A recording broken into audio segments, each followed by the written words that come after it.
Nous l'avons appelé le Femina Ocean Challenge. C'est la première fois qu'il y aura une équipe de femmes depuis 40 ans qui va s'attaquer à la traversée de l'Atlantique dans le cadre de la Transat Québec-Saint-Malo qui partira le 30 juin prochain. Alors, vous voyez notre beau fleuve, tout va se passer d'ici. Le fleuve est actuellement glacé. Incroyable de penser que dans 4 à 5 mois, nous serons en train de le naviguer. Moi, je ne crois pas qu'on se sent 6 mois avant le départ, parce que dans une semaine, on embarque à Caen. Donc, on a plutôt le sentiment que là, ça va être les prochains mois. Ça commence la semaine prochaine, l'entraînement.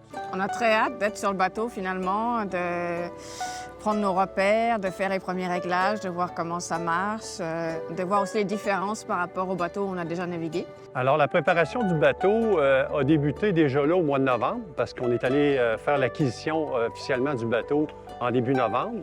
Quand on prépare ce bateau-là pour la traversée de l'Atlantique, on ne doit rien négliger.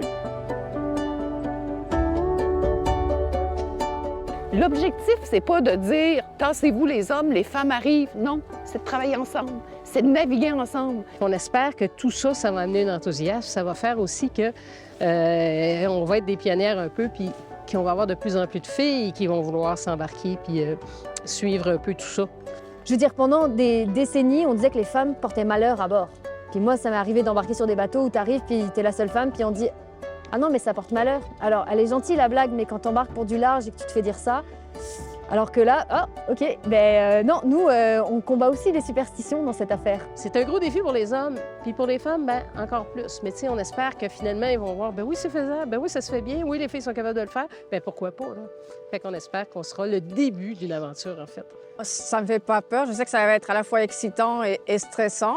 Ça va être une première fois pour nous toutes.